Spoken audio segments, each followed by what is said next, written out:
Somos BM Online. Conectate con nosotros.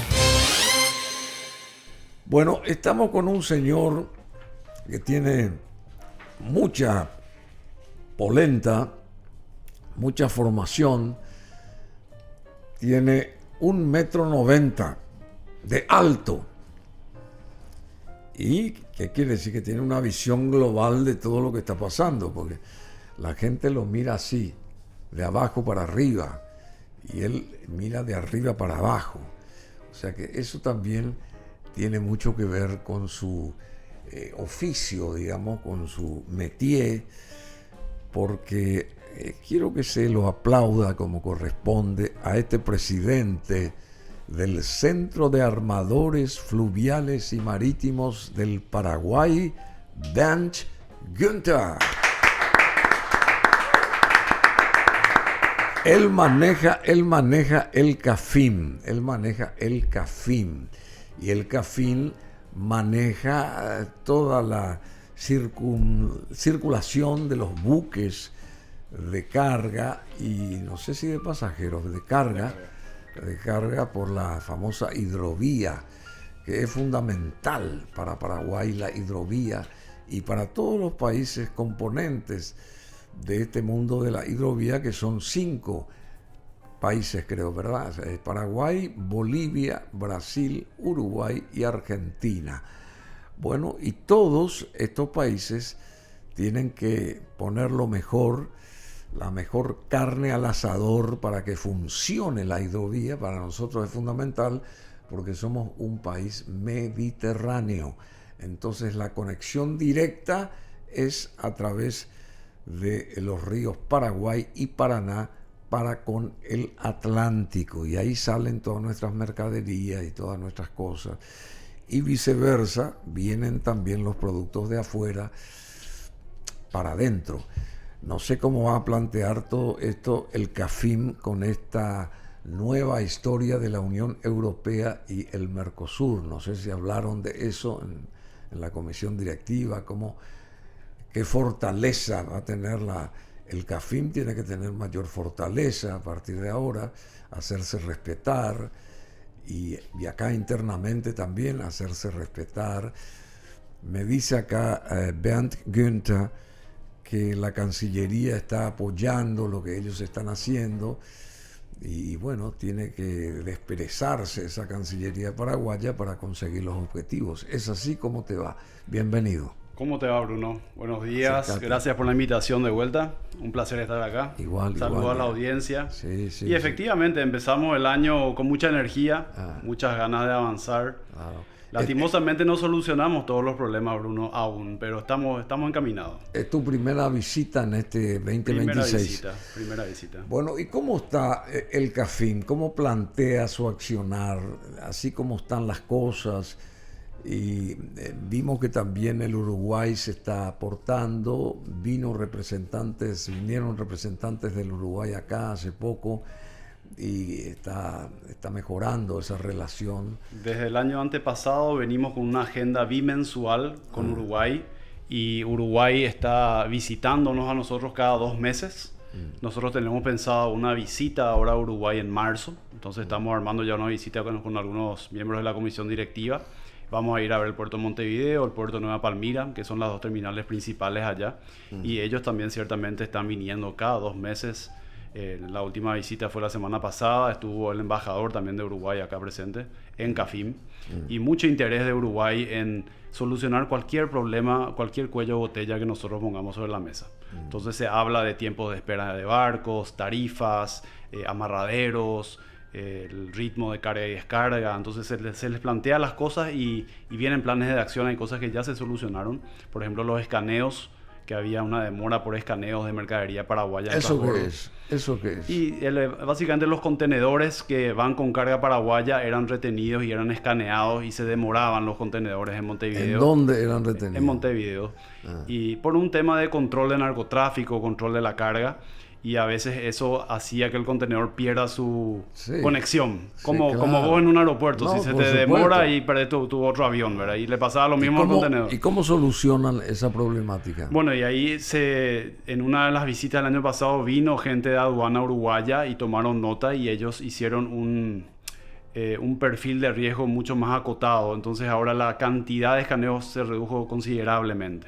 Básicamente se escanea según el perfil de riesgo de cada exportador. Si hay un exportador que tiene un buen perfil, que tiene buenos antecedentes, básicamente tiene un canal verde, un canal directo de transbordo y solamente se revisan cargas que son sospechosas o que son de unipersonales de repente, entonces que tienen un perfil de riesgo mayor. Y ese es un problema que efectivamente se mejoró. ¿Y hay un tiempo para esa fiscalización?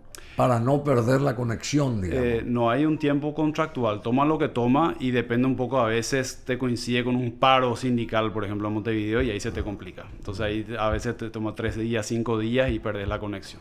Pero es un problema, vamos a decir, subsanado. Lo que hoy estamos trabajando con ellos es el tema de amarraderos, donde dejar amarradas nuestras barcazas en Nueva Palmira, por ejemplo, que no hay suficiente espacio de amarre y ya hay un compromiso firme de ellos de ampliar las posiciones de amarre de 32 barcazas, que es hoy la capacidad de amarre, a 84 barcazas. O sea, van a más que duplicar.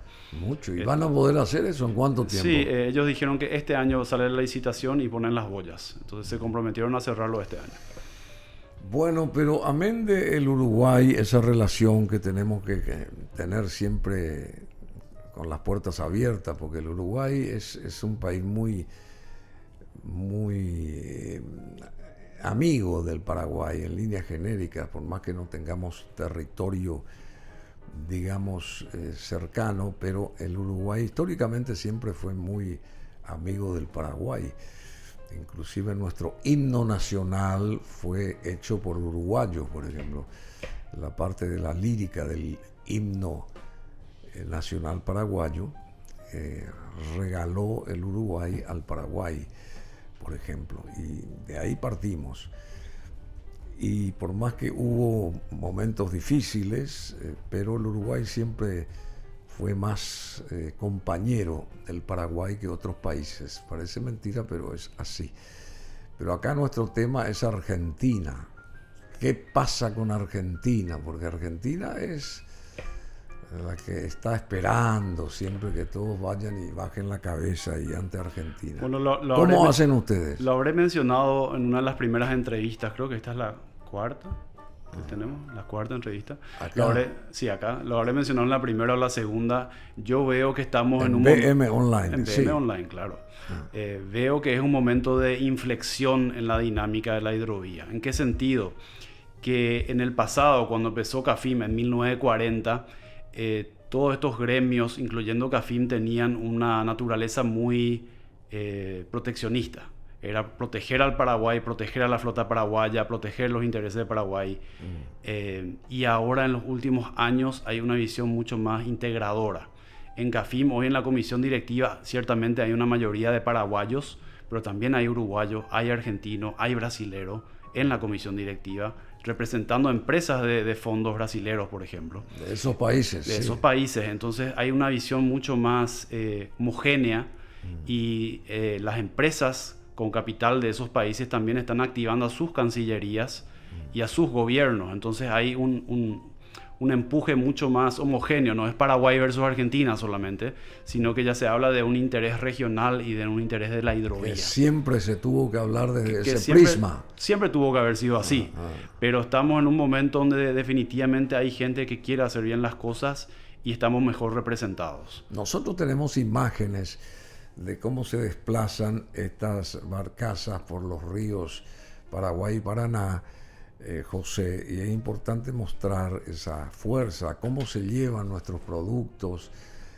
Hace poco estuve viendo en las redes sociales hubo un choque, habrás visto vos, de grandes barcos con miles de contenedores, chocaron y se vinieron todos abajo los contenedores. A mí me llamó poderosamente la atención en el mar, esto ocurría en el mar, y por supuesto eso desaparece, se funde, se pierde la mercadería, ¿verdad? ¿Cómo vos sacás eso del fondo del mar? Imposible. No sé si te detuviste a mirar. No sé si te llamó la atención eso. Sí, es algo que lamentablemente ocurre a veces y generalmente es una descoordinación. O es una falla mecánica de alguno de los barcos o es error humano, porque hay canales de navegación que hay que respetar. Entonces, si bien el mar es gigante, uno no navega por cualquier lado. Hay rutas preestablecidas por GPS y uno tiene que mantener su canal. Entonces puede ser que el viento haya desplazado, no sé este caso en particular cuál fue la causa, pero generalmente es un error humano, una descoordinación, como ocurre con los aviones a veces que se descoordinan y ocurren tragedias, ¿verdad? Entonces no es habitual, no es algo que ocurre todos los días. ¿Y cómo el desplazamiento por las aguas del Paraná y del Paraguay, en este caso también, cómo se organiza ese desplazamiento? O sea, digamos, ¿no hay básicamente problemas ahí o hay escollo, hay problemas? Hay muy pocos problemas. La hidrovía tiene 3.400 kilómetros de extensión desde Puerto Cáceres, Brasil, hasta Nueva Palmira. Entonces es una extensión bastante amplia. La carga efectiva que se mueve por la hidrovía empieza más al norte en la zona de Corumbá, Brasil, que es el kilómetro 2500 de la hidrovía, y ahí se carga todo lo que es mineral de hierro, que es uno de los commodities que se mueve mucho por la hidrovía. El año pasado... ¿De parte de Bolivia? ¿De parte de Bolivia? De parte de Bolivia y de Brasil principalmente. Y de Brasil, sí. Que ahí están todos los yacimientos, y uno va a esa zona, lo ve del avión, es toda esa arena colorada, llena de hierro, ¿verdad? Sí. Y eso se exporta todo a Asia para hacer metal, ¿verdad? Para hacer distintos derivados del metal. Y bueno, en mineral de hierro se movió el año pasado 9 millones de toneladas de mineral de hierro por la hidrovía. Y luego estamos hablando obviamente de productos agrícolas, que es la gran exportación de Paraguay, los contenedores. Y al hablar de importación, hidrocarburos es lo principal para toda la industria y para todos nuestros vehículos que manejamos todos los días. Y después todos los artículos de consumo que compramos en cualquier casa de electrodomésticos, lo que fuese, viene todo vía barco. Uno a veces no dimensiona, cree que todo viene de Brasil por camión, pero el 80% del comercio paraguayo se mueve por el río. Ganado vacuno no va ahí en esas... Ganado en pie se transporta, en pie se transporta, pero no internacionalmente. Es generalmente cabotaje entre puertos nacionales. Lo que sí sale es por contenedores refrigerados la carne ya procesada, ya cortada, carne de cerdo, carne de vaca. Bueno, y hay muchos mercados en Europa para nuestra carne y en el Asia ahora para nuestros productos así derivados. La gente de Upisa está bailando en una pata porque se les abren muchos mercados nuevos. Y vos mencionaste lo de Unión Europea. Me lo habían preguntado en otro medio la semana pasada. Le dije, es imposible que sea algo negativo para Paraguay. Es solamente 100% oportunidad. 100% oportunidad. Oportunidad. Sí. Tenemos que capitalizar. Qué interesante. Y alguien se puso en contacto contigo, vos como presidente del CAFIM, de la Unión Europea, a partir de... De la Unión Europea no. Son solo medios de prensa locales, por el momento. Pero es una oportunidad, Bruno, porque tenemos mano de obra barata comparada a Europa y tenemos toda la tierra necesaria para seguir produciendo, grado de inversión, nuevos jugadores que entran al mercado paraguayo. Hay navieras nuevas que vienen del capital italiano, por ejemplo, que entró Rock 3 el año pasado. Entonces, ¿cómo se llama? Rock 3. Rock 3. Es un italiano el dueño que está también invirtiendo mucho en la hidrovía, nuevas embarcaciones con planes de crecimiento. Y así como vino él, van a venir otros, porque Paraguay es un país cada vez más atractivo para la inversión. Y eso va a derivar en mayor volumen de carga, mayor movimiento, más embarcaciones, más puestos de trabajo. Los armadores estamos contratando directamente más de 15.000 personas, ¿verdad? Entre tripulantes y personal de tierra. Mucha cantidad. Mucha cantidad. ¿Cuántos puertos privados tiene Paraguay? Y te diría que son más o menos 100 puertos, 80 y pico creo que son ahora. Una cantidad de puertos entre contenedores y especializados en graneles. Desde el 2000 se fueron privatizando las terminales y hubo mucha inversión privada. Prácticamente el 95% de las cargas que tocan Paraguay son a través de terminales privadas. Y estos señores, que nunca me sale el nombre de estos señores que tienen que saltar a las embarcaciones argentinos, a las embarcaciones paraguayas para... Los prácticos argentinos, los vaqueanos. Los vaqueanos, los prácticos, para controlar supuestamente la navegación de nuestras flotas, de nuestras embarcaciones. Eso es una constante. Es una constante que permanece para ciertas banderas de la hidrovía. Si yo voy en una embarcación brasilera, uruguaya o boliviana, ahí se sube un vaqueano argentino. Pero si es paraguaya, no se sube por un tratado, una ley de libre navegación firmada bilateralmente entre Argentina y Paraguay en el 67. ¿Se respeta eso? Se respeta, sí. ¿Ah, sí? Sí. Pero si vamos a ir por lo que es hidrovía, no debiera de ser así. Hidrovía debiera ser libre circulación para las 5 banderas. Claro, por Así supuesto. debe de ser.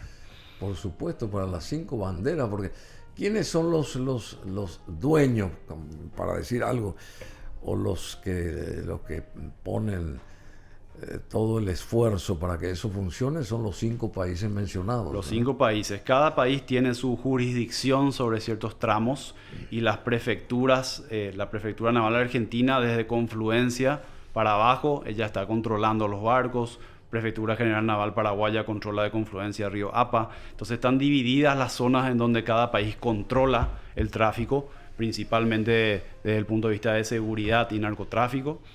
Pero la circulación es libre para las 5 banderas.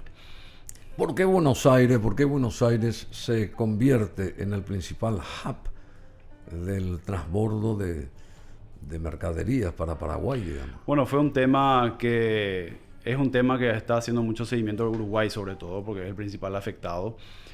Uruguay está ahora con un 20% más o menos de participación del mercado de contenedores para lo que es transbordo. La carga de contenedores viene en buques oceánicos como los que chocaron, que me dijiste, esos enormes. Sí, y transbordan en Montevideo o Buenos Aires. Bajan ahí la carga de todos los contenedores y ahí esperan a que vengan los barcos menores de la hidrovía justamente a agarrar esos contenedores y traerlos a Paraguay. Esa es la logística del día a día. Esos transbordos se realizan en Montevideo o en Buenos Aires, y en este caso migró mucha carga a Buenos Aires, principalmente por un tema tarifario, ¿verdad? Entonces ahí son las líneas marítimas, los dueños de los contenedores, los que tienen estos grandes contratos con Buenos Aires y Montevideo, de decir, bueno, ¿cuánto me cuesta transbordar del marítimo al fluvial mi carga? Y son esas tarifas las que a veces hacen que... ¿Cuánto sale eso? Vos numéricamente podés decir algo. ¿Cuánto cuesta, qué sé yo, un contenedor que sale de acá, de Asunción? No sé si de Asunción o... ¿Cuál es el puerto acá cercano a Asunción? Mira, generalmente las tarifas son muy volátiles. Hubo épocas en las que salía $600 un flete fluvial, después hay épocas en las que sube a 1.200, entonces depende mucho del tipo de cambio y del momento de la línea marítima. Hubo momentos en los que los fletes marítimos se dispararon por las nubes, llegaron fletes de Asia a Paraguay a $10.000 por un contenedor y después te baja a $3.000, entonces es muy volátil el mercado. Cada año es algo que varía bastante, ¿verdad? Depende mucho de cómo las líneas entre ellas están fijando los precios, ¿verdad? Bueno, y no, yo entiendo.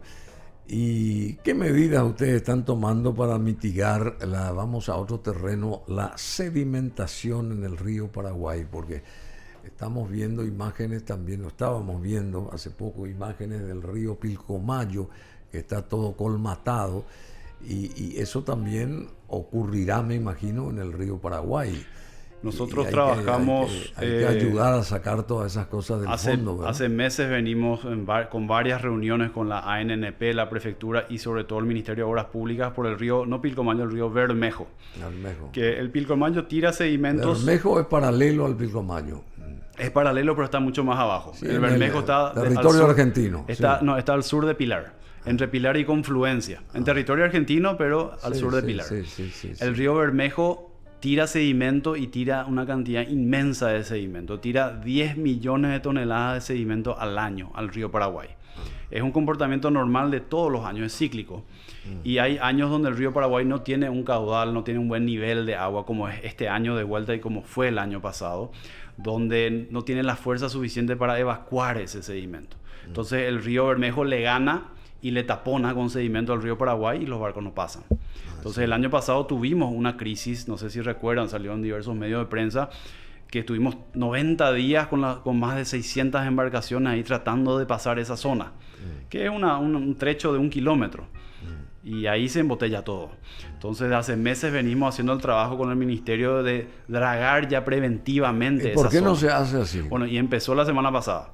La semana pasada se posicionó la draga y empezó a trabajar la draga de la empresa TIC, que es la empresa que está adjudicada por el Ministerio de Obras Públicas para el mantenimiento del trecho Confluencia hasta Asunción.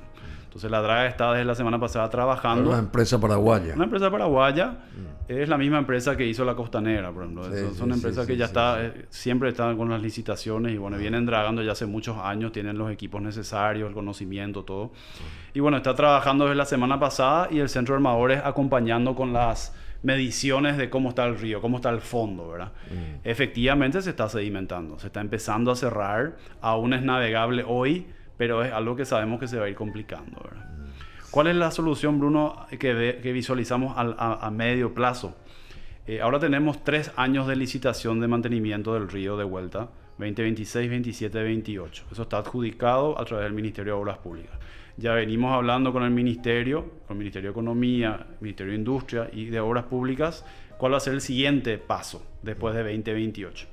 Y estamos convencidos que el siguiente paso es ya pensar en una concesión, a través de una APP o algún otro modelo, pero ya tener un formato a largo plazo, 15, 20 años, donde tengamos una tranquilidad de que el río se va a mantener de forma ininterrumpida, ¿verdad? Decime, ¿barcos de pasajeros no circulan por la hidrovía? Barco de pasajeros no. Hay, por ejemplo, cruceros, pequeños cruceros de turistas que en la zona de Concepción, por ejemplo, hay algunos cruceros que son ahí locales. Y allá luego en el norte. En el norte, en Concepción. Y luego tenemos ya en la zona de Corumbá, que es zona de pesca. Que ahí la gente va de turismo de pesca, ¿verdad?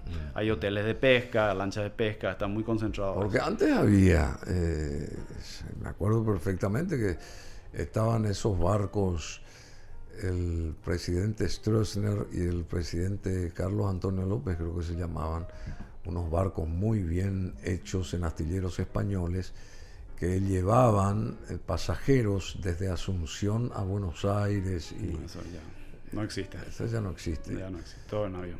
Y claro, todo en avión, por supuesto, eso es mucho. Pues, ¿cuánto costaría un viaje así? Imaginariamente, porque ¿quién va? Y te va a salir más caro que viajar en avión al final. ¿O en qué?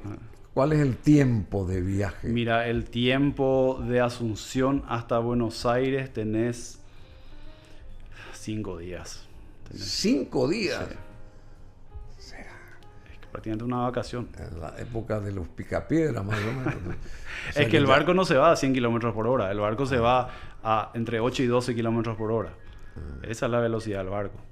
Entonces, o sea que ya nadie va a utilizar ese tipo de medio de transporte. Y la parte del ferrocarril, porque antes también teníamos nosotros, increíble esto, pero el tren subía en ciertos barcos o en ciertos, ¿cómo se llama? Antes de estar ese puente que une Posadas con Encarnación y Posadas, ahí las locomotoras del ferrocarril Carlos Antonio López pasaban a través de unas plataformas que navegaban, hacían que cruce. Sí, unas balsas. Unas balsas.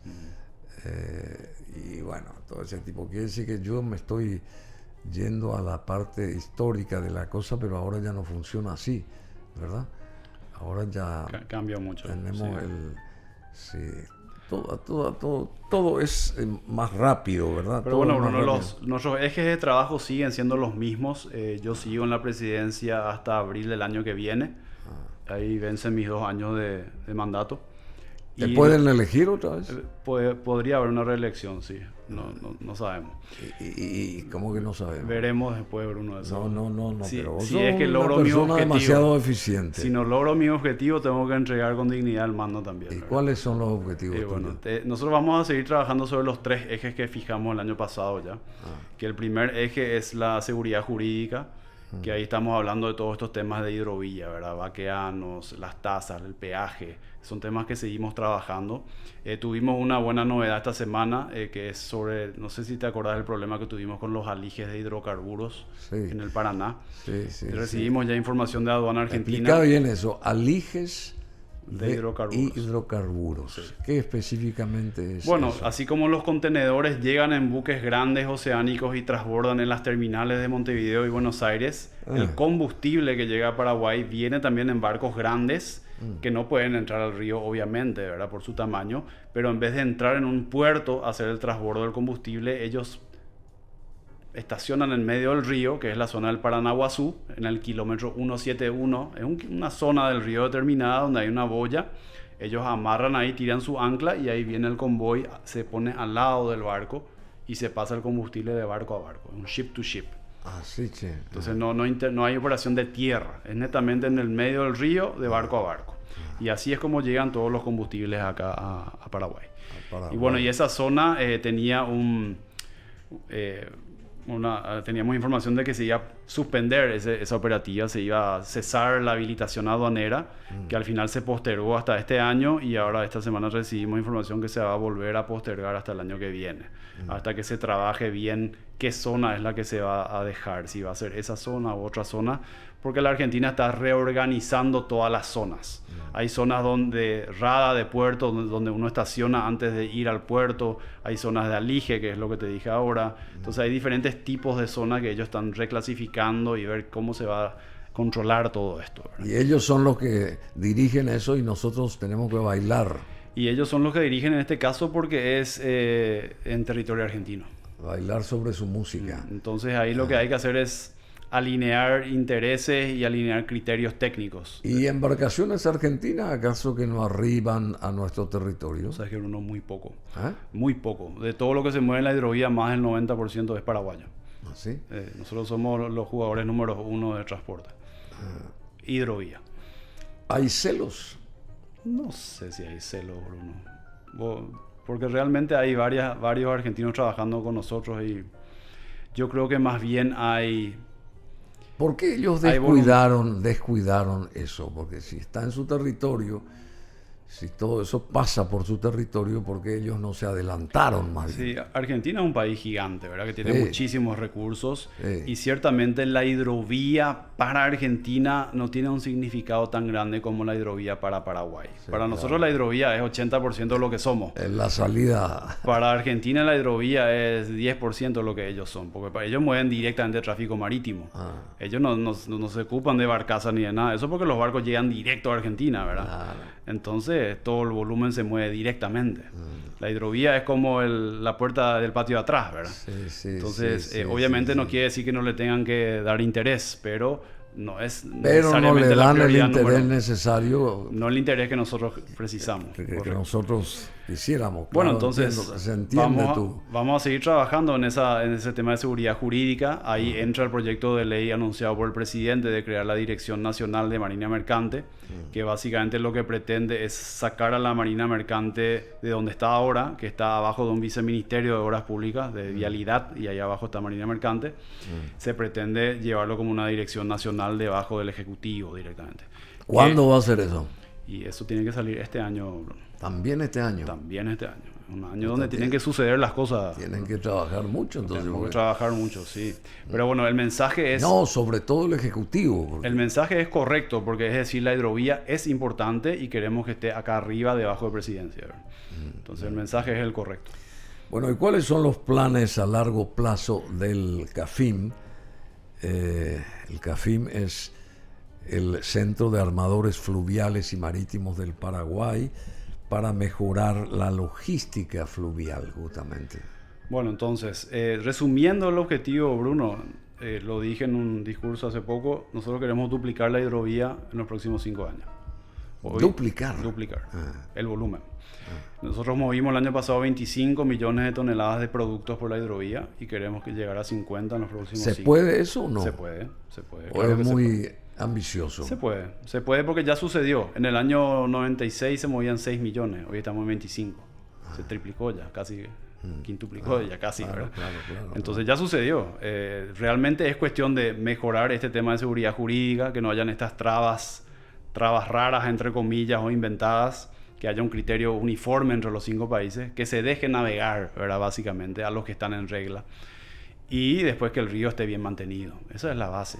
Y que las tripulaciones estén bien entrenadas. Esos son nuestros 3 ejes de trabajo, que las instituciones estén unificadas, seguridad jurídica, que las tripulaciones sepan navegar de la mejor manera, que es formación, y luego tenemos la navegabilidad, que es dejar el río que esté bien mantenido y se pueda navegar. Y el río Paraguay, el río Paraná en nuestro territorio, desde Itaipú para acá, digamos, hasta llegar a las aguas del Paraguay, del río Paraguay. ¿Cómo funciona eso? ¿Ustedes también tienen ejido ahí? También, inclusive el centro tiene una subcomisión, tenemos varias subcomisiones, una de ellas está especializada en el Alto Paraná, que se dedica exclusivamente a todo lo que es navegación del Alto Paraná. El mayor volumen de granos, de exportación de granos, sale por el Alto Paraná. Entonces el río Paraguay mueve todo el resto, pero al hablar de exportación agrícola, el Alto Paraná es el jugador número 1 de Paraguay. Que las terminales están ubicadas todas al norte de Yacyretá. No llega hasta Itaipú, la zona de embarque. Sí, claro. Pero sí hay que pasar la esclusa de Yacyretá, que es otro desafío. Entonces, ¿Por qué? Bueno, porque la esclusa... Están los argentinos ahí. Hay una comisión mixta, que es la COMIP, la Comisión Mixta del Paraná, donde está la prefectura argentina y la paraguaya, y funciona muy bien la COMIP, ¿no? Estamos conformes nosotros con la COMIP, pero sí hay decisiones que se están postergando bastante. Por ejemplo, para vos pasar la esclusa, tenés que anunciar tu barco y formar fila, y hay dos posiciones de amarre, por ejemplo, al norte y al sur, y a veces eso se llena y ahí vos ya no podés pasar. En vez de pasar en 3 horas, pasás en un día. Entonces hay como una demora operativa que se podría agilizar colocando, por ejemplo, más boyas para que sea más fluido. O a veces el barco que baja por la esclusa vuelve a subir por la esclusa en vez de que ya otro barco suba más rápido. ¿Cuál es la importancia de las boyas? Las boyas son... Boyas. Las boyas son básicamente un puesto de amarre en medio del río. Se tira como un bloque gigante de cemento al fondo del río con una cadena grande dimensionada y arriba está flotando como una pelota gigante de metal. Sí. Y por eso vos amarras tu embarcación para que no se pasee por el río. Entonces es una forma de sujetar tu embarcación al medio del río. Ahí sé que se amarran las embarcaciones. Generalmente acá cuando venimos a Asunción uno ya va directo por el muelle donde va a cargar y descargar. Si uno frena la embarcación, lo mismo se mueve la embarcación. No se mueve porque hay una correntada, ¿verdad? Hay una corriente natural del río. Entonces hay que amarrar eso. Siempre hay que estar amarrando las embarcaciones. Qué el movimiento es constante. Uno nunca para de moverse. Inclusive amarrado siempre hay movimiento. Y bueno, y qué importante esto.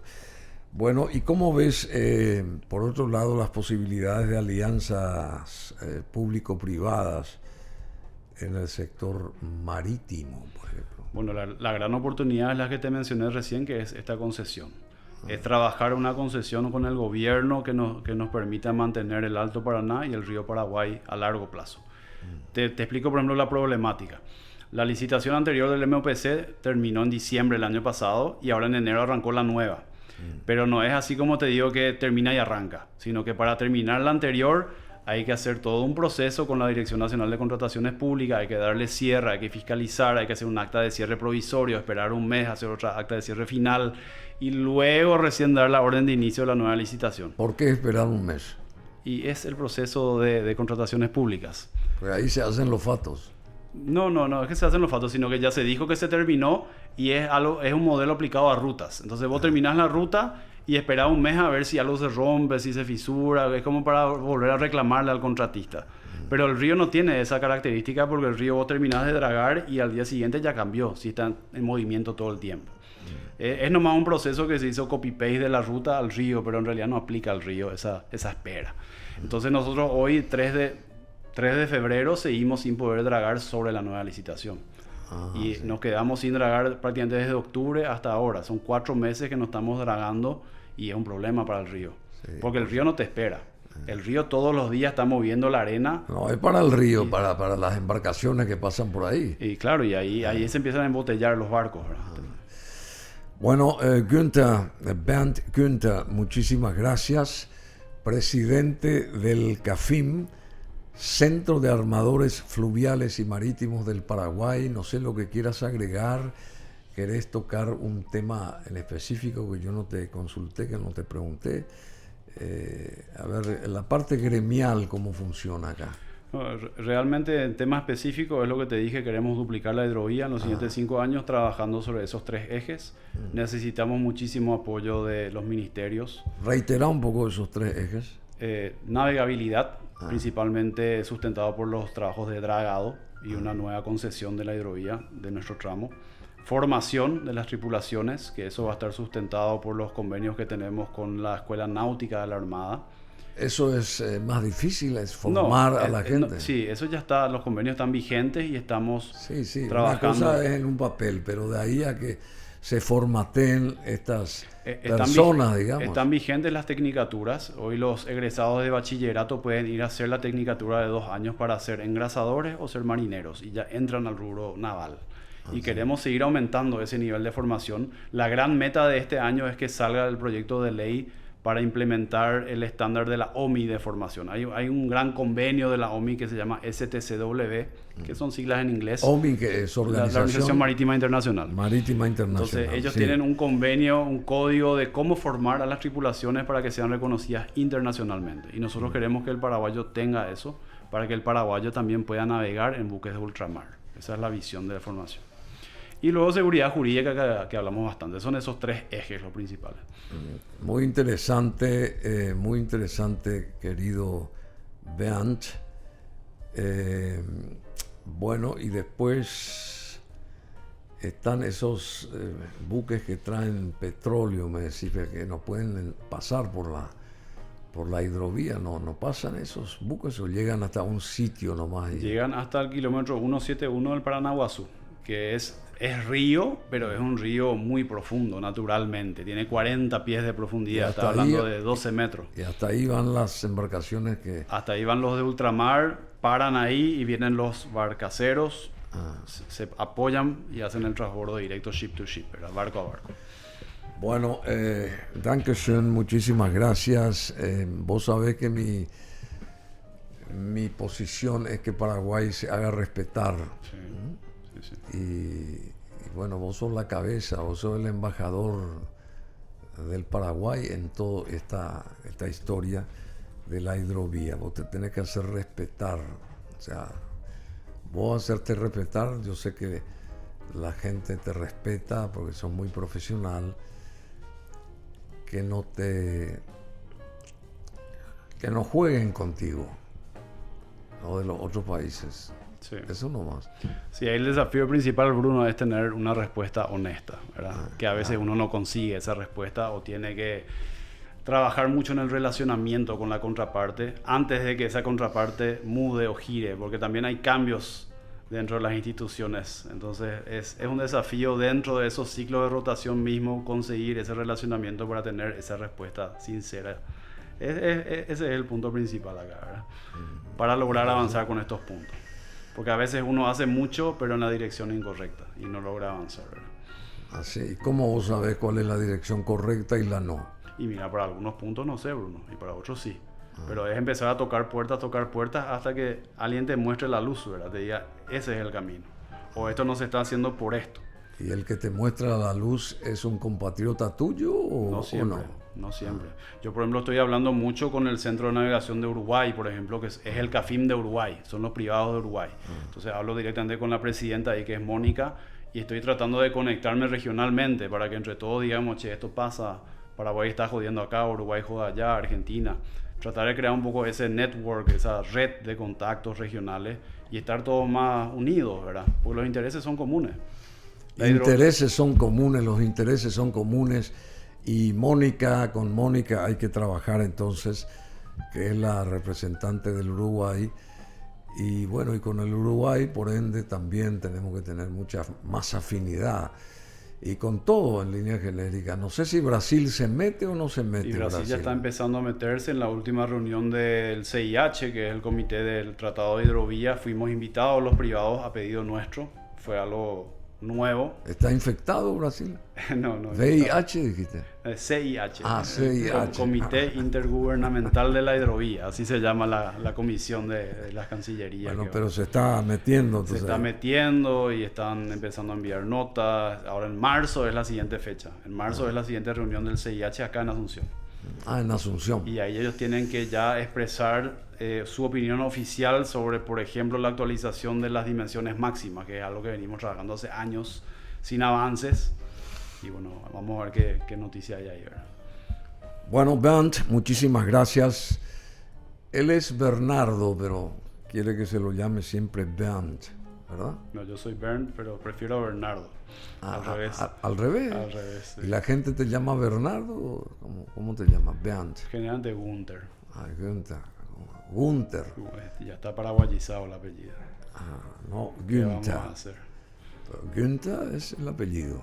Originalmente sí, con diéresis. Con diéresis, claro, por supuesto. Bueno, muchísimas gracias, licenciado en Administración de Empresas, máster en Asuntos Marítimos, especializado Bernd Günther en Administración Portuaria por la World Maritime, así es, Maritime University de Malmö, en Suecia. Vos llegaste a estudiar en Suecia. 1 año y medio. ¿Qué tal es eso, chico? Hermoso. Antes de los inmigrantes. Maritime University de Malmö, Suecia. Ha de ser espectacular. Espectacular. Y esto que propone Trump para Groenlandia, ¿vos estás de acuerdo o no? Yo no tengo una opinión muy favorable con Trump porque siempre lo comparo con Obama, ¿verdad? Que me parecía un tipo tan carismático y tan mediador. Trump va a lo que va, pero al americano, ¿sabes qué le gusta eso? Al estadounidense. Sí, al estadounidense le encanta eso. Porque vos sos americano también. Está bien, al norteamericano en todo caso. No, el estadounidense. Nosotros somos todos americanos, de Alaska a Tierra del Fuego. ¿Por qué dijiste antes de los inmigrantes en Suecia? Porque en Suecia, no sé si Acércate. no sé si recordás todo el tema de las guerras allá, que Sí. la Unión Europea había abierto, varios países abrieron sus puertas, como Alemania, por ejemplo, abrió sus puertas a los inmigrantes de Ucrania, de otros países, ¿verdad? Y países del Oriente Medio. Y yo fui a Malmö antes de esa época. Y era muy conservador la ciudad, el ambiente. Yo no escuché ni un bocinazo en el año y medio que estuve, ninguna bocina, nada. Y después llegué a... Malmö es una ciudad grande. Es una ciudad grande enfrente a Copenhague. Están conectados por un tren. Enfrente a Copenhague. Que es Dinamarca. Sí, claro. Entonces, y una ahí ciudad se grande, realizó moderna. un partido de fútbol El Club Olimpia. donde, claro, Olimpia salió campeón Se del mundo. recuerdan hasta ahora. Parece que les dolió en el corazón. Le dolió el corazón. Sí, hasta ahora. Malmö, ahí fue. Bueno, y fui de vuelta en el 2018, que 8 años después, pero ya era con el tema de los inmigrantes que llegaron. Esas son imágenes de Malmö en Suecia. Y el ambiente era otro. Ya había tumulto, había barullo, había bocinazo, cambia la cultura, ¿verdad? Una cosa es el inmigrante que ama al país donde inmigra, ¿verdad? Pero el otro es el inmigrante que no se adapta a la cultura local y destruye la cultura local. Entonces eso es lo que funde Europa. Eso es lo que funde Europa. Y en Alemania están las mismas, ¿verdad? Lastimosamente. O sea que Alemania ya no es Deutschland über alles. Ya no es la Alemania de antes, sí. ¿No es? Ya no es. Bueno. Bueno, muchas gracias, Bernd Günther. Somos BM Online. Conectate con nosotros.